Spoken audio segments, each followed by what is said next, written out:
السلام عليكم ورحمة الله وبركاته. صباح الفوز، صباح الانتصار، لا صوت يعلو فوق صوت افريقيا. من هنا بقى لحد يوم الحد الناس كلها تدعي للاهلي ان هو ربنا يوفقه ان شاء الله ويحصد اللقب الافريقي البطولة ال11 ان شاء الله. نرد اعتبارنا ونسأر من هزيمتنا قدام الوداد في اوقات سابقة كانت نظرا لغياب العدالة. السنة اللي فاتت كانت غايبة العدالة، لعبنا مباراة واحدة فقط لا غير كانت ملعوبة في المغرب، والنهائي قبلها او سنين متتالية كان بيتلعب في المغرب. لكن ما علينا، ان شاء الله ربنا يكرمنا البطوله ديت، وان شاء الله نعلمهم الادب في الملعب. تعلمهم الادب في الملعب ان احنا نكسب نتيجه الذهاب بنتيجه كبيره. ان شاء الله ان شاء الله نحسمها هنا ونروح نفرح هناك باذن الله، ربنا يكتبها على خير باذن الله.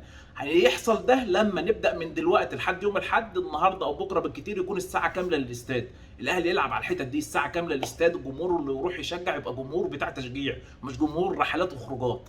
فان شاء الله باذن الله باذن الله كل العناصر دي توفر للاهلي، ويبقى باقي التوفيق بتاع لعيبه الاهلي في الملعب باذن الله. الفرص اللي احنا ضيعناها امبارح في قدام مباراه سيراميكا كليوباترا اكيد مباراه رخمه، مباراه دمها تقيل، بتلعب قدام فريق اتعادل معاك في الدور الاول وخد منك بونت. لكن مباراه امبارح احنا ضيعنا فرص ما بتضيعش. بيرسي تاو مضيع كورتين لوحده، كهربا مضيع نفس القصه كورتين لوحده.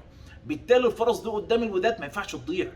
احنا امبارح ما كانش عندنا بعض التوفيق، لكن مهاره حسين الشحات قدرت ان هي تجيب لنا هدف وناخد الثلاثه بونت ونعدي المهمه بتاعه الدوري على خير.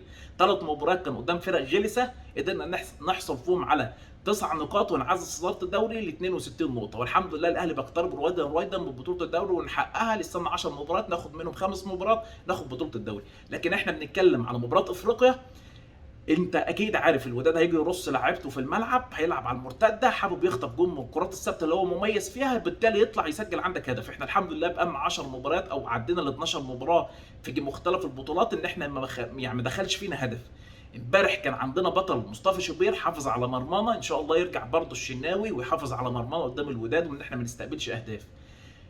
بس مباراة الوداد عايزين نكسب بفرق كبير 2 و3. الاهلي يبقى نفسه مفتوحه، الاهلي يبقى نفسه عنده غل تهديفي، اللعيبه اللي تجي لها الفرصه الكره تخش الجون تاخد الحارس وتروح على المغرب على طول مباشره.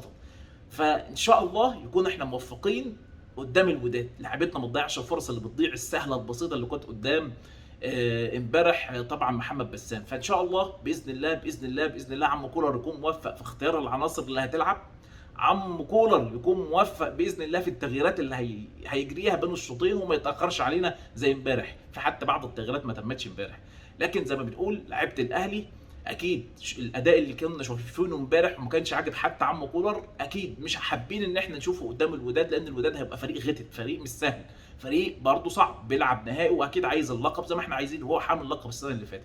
فان شاء الله باذن الله باذن الله زي ما بنقول كل العناصر دي نجري عليها ونسعى من دلوقتي، وربنا يوفق الاهلي بقى في الملعب، ربنا يوفق الاهلي في الملعب.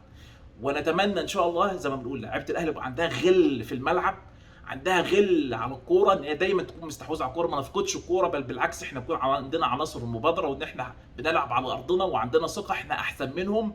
وده كنا شايفينه السنه اللي فاتت، كنا خايفين يلعبوا مباراه من مباراتين او ذهاب مباراتين، وفي نفس الوقت كانوا بيلعبوا في جيم بره الملعب. فان شاء الله ربنا يوفق الاهلي، ربنا يوفق حراسه المرمى اللي عندنا اللي هتحرس تكون يقظه وحصن منيع باذن الله، وربنا يوفق كهربا وبيرسي تاو ما يضيعولناش فرص، وربنا يبعد عننا الاصابات في الفتره ديت لحد يوم الاحد. بس كل الخلاصه يا جماعه الناس تدعي من دلوقتي لحد ان شاء الله باذن الله مباراه يوم الاحد. ربنا يوفق الاهلي، ربنا يوفق نادينا الحبيب، ان شاء الله القاهره تكون ليله حمراء، ان شاء الله تكون القاهره فعلا حمراء في الليله ديت وجمهور الاهلي يفرح وحقه يفرح. احنا بنقدم موسم تاريخي السنه دي ان شاء الله باذن الله.